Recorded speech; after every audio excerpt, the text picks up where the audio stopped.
Welcome, Growth Tribe, to another training video brought to you by Global Social Media Marketing. Today, we're going to dive into the world of Twitter and talk a little bit about how you can grow your following or your fan base from an organic approach when you are initially starting out. So for today's video, let's go ahead and jump right into Global Social Media Marketing's Twitter. This is an account that we created last year, and as you can see, not a large presence yet. We've got 227 followers and 47 tweets. Fortunately for us, we've got a great new intern that's starting with us this semester named Jordan, and he's going to be helping us build that out. So I want to talk about how someone like Jordan can go about as a new social media manager or a new company, or even if you're a small business owner and you just haven't spent a lot of time there on, once we start to got some nice content going, right? We can see in our stream, we've got some cool pictures, some use of emojis and hashtags. That's great. But we've only got 227 followers, so we need to kind of ramp that up so that we've got an audience, and then we can start to create that engagement of conversations and that sharing or that viral approach, so that more people are connecting with us and we're building a solid news feed and community. So how can we go about building a relevant audience for our page? So Global Social Media Marketing is a marketing and education technology company. So a great place to start might just be around exactly what our services are or what relevant keywords might be used for someone like our company. So marketing, right, would be a logical step for us, is that we want to find people that are interested in marketing. So we could go in, we could go check anyone that's tweeting about marketing. That's probably a good place for people that are interested. So we could, one little thing that we could do is we could go into that news feed using that keyword, and then we could go and we can hover over that person and we can follow them, right? We know that those people are interested in marketing. Why not go ahead and have that proactive approach of going and following them with the hopes of them following us back? In my experience, if a brand or a person sees a company, follow them, and it's a relevant person, your conversion rate could be anywhere from 10 to 50% of those people are going to actually follow you back. And so this is kind of where I'm going to get into what the shuffle methodology is. So again, going to marketing, if we were looking for that keyword on Twitter and we were looking at people, look at all of these people that Twitter is providing us that are saying these brands or these people are tweeting about that. So these are all people that are relevant, that would be interested in what we're tweeting about, or relevant fans. So the concept of shuffle methodology, and there's some other names out there, but I'm going to use shuffle methodology as the way that I describe it, because I think it makes sense that way. So what is the shuffle methodology? The shuffle methodology is the concept that if you're a brand or a person and you go out and you follow another brand or a person that you think that is interested in your content or that's relevant to your content, or if they are a follower of one of your direct competitors, that they would come back and follow you. So I'm giving you this example of how I would maybe do the shuffle methodology with people that are interested in our content. So Twitter marketing, CIM, Marketing Week, Marketing Magazine, Egg Farmers, Cassette. You guys get the point. So what I'm doing is I'm going and I'm following all these people so that they get a notification on Twitter saying Global Social Media Marketing has followed you.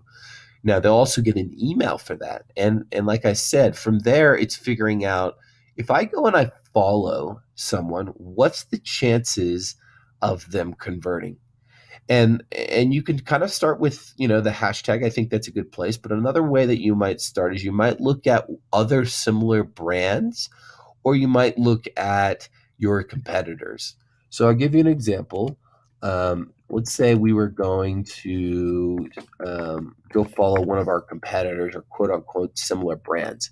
So HubSpot, if you haven't heard of them, they're my favorite marketing company. They do some really awesome content offers, and they offer a software as a service solution. So while they're not a direct competitor, they do work with a lot of marketing agencies and offer content on social media. So in a way, they're an indirect competitor, but they're also a related brand. So this would be a great kind of Twitter to go in and try to grow your fan base with some of their fans. So we can say they have 801,000 followers. So they've got a great Twitter presence.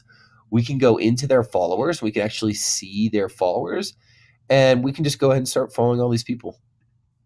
So that's the first step of the shuffle methodology is going and finding your brands that are relevant to you, competitors, or people that are just interested in the types of tweets that you're talking about, and going and following all those people.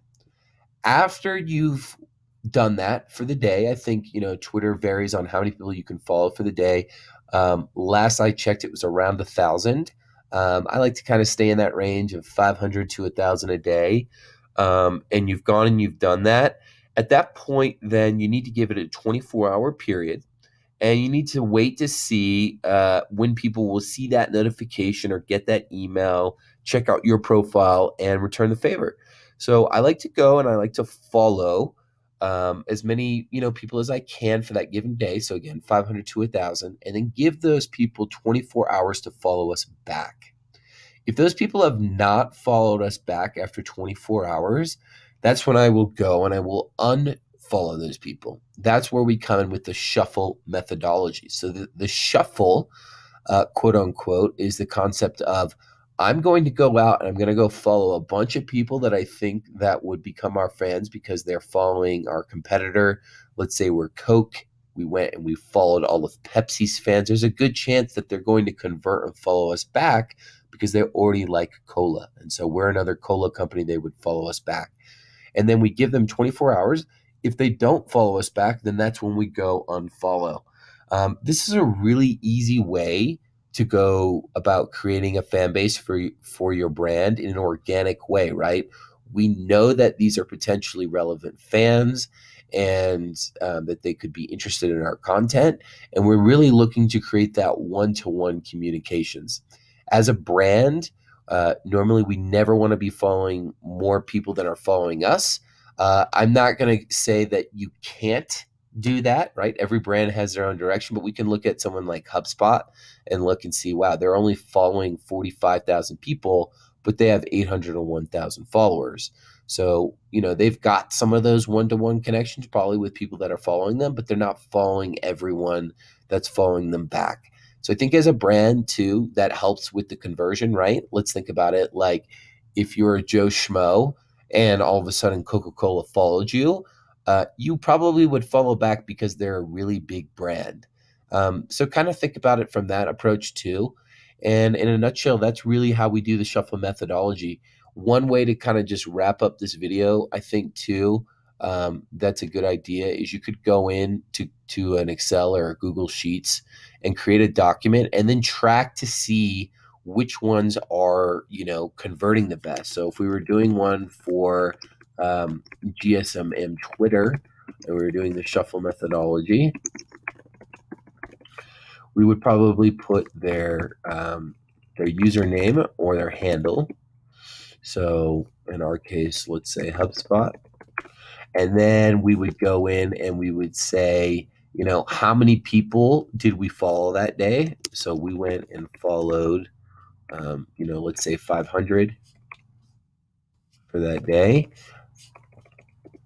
And then the next day, I would go and I would look after 24 hours. I would say, how many of those followed us back?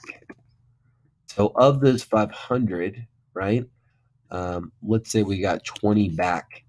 Well, then we kind of know from there what our conversion is. We know if we go and we follow any of the fans from HubSpot that of those 500, we're going to get 20 back.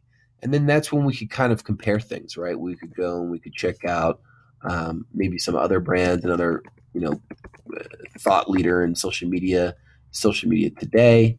So maybe we go and we use their handle. They've got a great following. Look at that. They're only following 32 people compared to 822.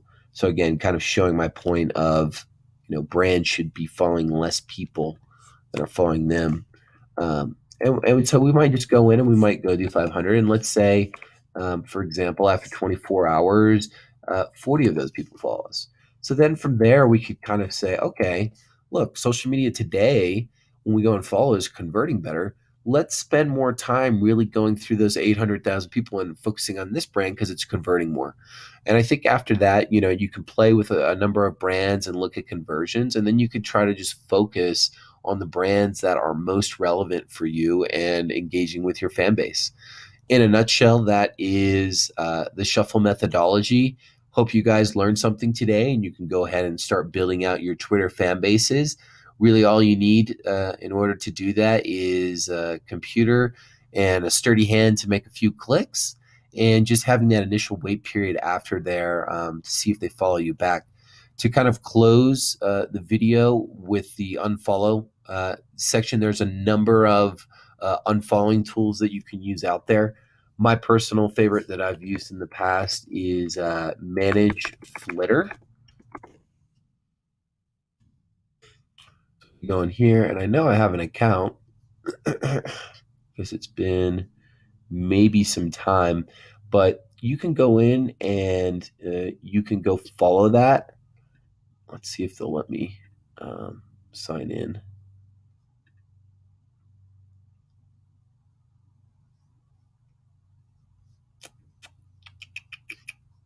Well, I guess it's not going to let me connect. Oh, okay. So I guess Manage Flitter was removed. So for that, maybe not the best example I could have showed you, but you can type into Google unfollow tools for Twitter, and there's a bunch out there. So we'll just click on this first one, and kind of just the concept with the cleaning. Again, is to make sure that we go and unfollow those people that are not following us back. So Circle Boom, they've got us. So, I just signed up for this tool. I've never even used this one before. And then we could go into whatever the tool is of unfollow and then look at the people that are not following us back, right?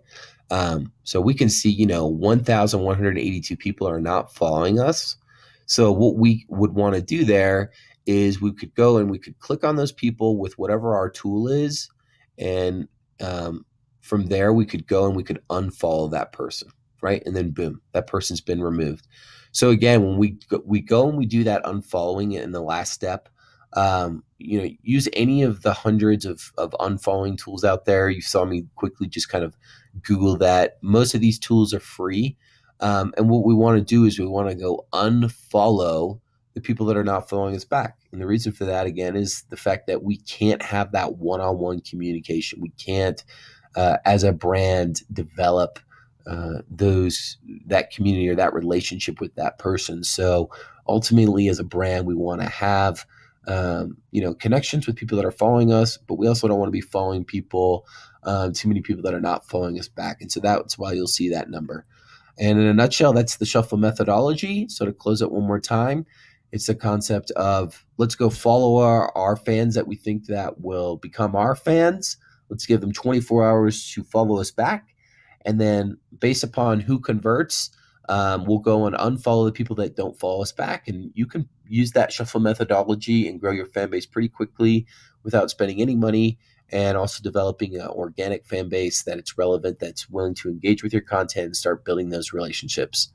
Hope you've enjoyed this shuffle methodology video for Twitter. You can use this concept for any of the other social media networks out there too. Instagram's another great example.